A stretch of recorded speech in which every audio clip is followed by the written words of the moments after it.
Samsung's Galaxy Z Fold 6 is here, and it comes with big improvements at an even bigger price. Let's dive in. I've used every generation of the Galaxy Z Fold, and I have to say, Samsung really did achieve its goal of making the Z Fold feel more like a regular phone when it's closed. Everything from the lighter design to the fact that the crease is less noticeable and the new, larger cover screen with more symmetrical borders really make this feel a lot easier and more natural to use. Plus, there's a new processor, some more AI features, and a better ultra-wide camera. But at $1,900, the Galaxy Z Fold 6 is painfully expensive. It feels like a step backwards in terms of making foldable phones more accessible, despite the fact that Samsung did make some important steps forward when it comes to design. The Galaxy Z Fold 6 is available for pre-order now and launches on July 24th.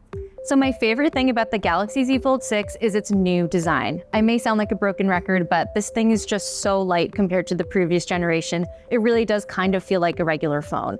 And not only is this slightly bigger, so this screen is 6.3 inches, whereas the Galaxy Z Fold 5 was 6.2 inches, but the borders framing the screen are also more symmetrical. So again, this really does feel like a regular phone when it's closed. If I was looking at it just from the front, I might not even know that it's a foldable phone, and that's really the goal here. On top of that, the hinge has been improved a little bit, and there's also some improved layers in the display that make the crease less noticeable. Unfortunately, the crease is still there. You can still see it, especially when light hits the screen at a certain angle, but it's a lot less noticeable, and I don't really feel it as much when I'm scrolling around the display as I have in the past. So it's not just the design and hardware that's new, there's a few new AI features on this phone as well. They're a lot of fun to play around with. A couple of them that come to mind are Sketch to Image, which, as the name implies, creates an image based on a rough drawing, and Portrait Studio, which takes an image of a person and stylizes it in a different art style. So that could be watercolor, sketch, things like that. So these features are a lot of fun. I don't know how useful they will be in everyday life, but I am a really bad artist, so I was really interested to see what Samsung would make for my really bad sketches, especially since I don't have an S Pen and I'm just drawing with my finger. So sometimes it surprised me pleasantly. For example, when I tried to sketch the Eiffel Tower, I really just drew a few curved lines, and that's about it, and it was able to get that I was trying to draw the Eiffel Tower. Other times the results were a little weird. For example, you can also do this on images, by the way, so I tried to draw a little hat on top of a photo of my cat, and instead of making a hat, it put a book there, which felt like an odd choice. Even if my drawing was really bare bones, I was hoping that maybe it would get that since it's on the cat's head, it would be a hat. I don't know. Either way, it's still a lot of fun. But beyond that, I think my biggest criticism is that these new AI features don't feel like they were specifically designed for foldable phones in mind. There's no reason in theory why Samsung couldn't bring this to the Galaxy S series, and I was hoping to see more that really took advantage of the inner screen and the outer screen. But there is one new feature that does that, and that's the new conversation mode in the Interpreter app. So right now we're trying out the conversation mode in Samsung's Interpreter app. So basically what this does is it will show the conversation, what I'm saying in Spanish on the outer screen, and then when my colleague Danny responds to me in Spanish, I will see it in English on the screen facing me. So we're gonna try it out and see how it works. What's the nearest train that will take me to Times Square? Oh, bueno, mira, entonces, si sale de aquí, coge el tren N, creo yo 5 o 6 paradas, tú vas a llegar a Times Square. Great, thank you so much. Are you from here? Sí, nací aquí, pero mi familia es de la República Dominicana, entonces yo hablo los dos idiomas, inglés y español. Un placer ayudarte.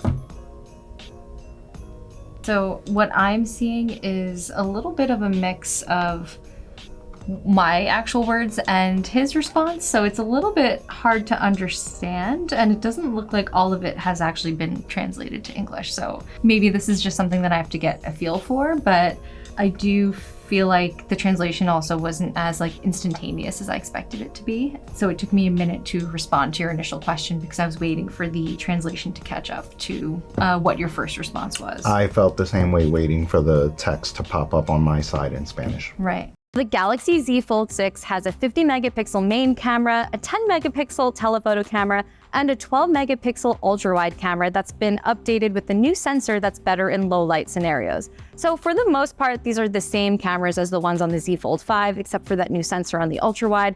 And I did test this against last year's phone, and I did see a difference. When I took photos in a really dim underground tunnel, I did notice that the Z Fold 6's pictures were brighter and had a bit more detail than the Z Fold 5's. In general, though, this camera system is very similar to what we've seen on other Samsung flagship phones. The cameras on the Z Fold 6 tends to really punch up the color, which I think worked in this phone's favor when compared to the Google Pixel Fold and the OnePlus Open. In most cases, I did prefer Samsung's photos and how they were able to capture more lively color, but I will say the Pixel Fold does still excel over the Z Fold in certain areas, for example, with the ultra-wide camera and with low-light photos. There's also a 4 megapixel camera on the inside of the phone, which is the same as it's been in years past. It's a very low resolution compared to what we're used to in a selfie camera, but I did find that Samsung's post-processing does take care of a lot of the noise. The Galaxy Z Fold 6's battery life is good enough to last for a long day, but it will depend on how often you're using the big screen on the inside versus the outer screen and how bright those screens are. So for example, after about 15 hours, I typically had about maybe like the mid 30s to high 30s percentage in terms of battery life at the end of the day. But on other days when I spent more time outside and I really had to pump up the screen brightness and I was using the inner screen more to look up directions, it was a bit lower. I would say after 14 hours, it dropped down to like the high 20s, low 30s. So again, battery life will always vary depending on how you're using your phone, but this should last a full day.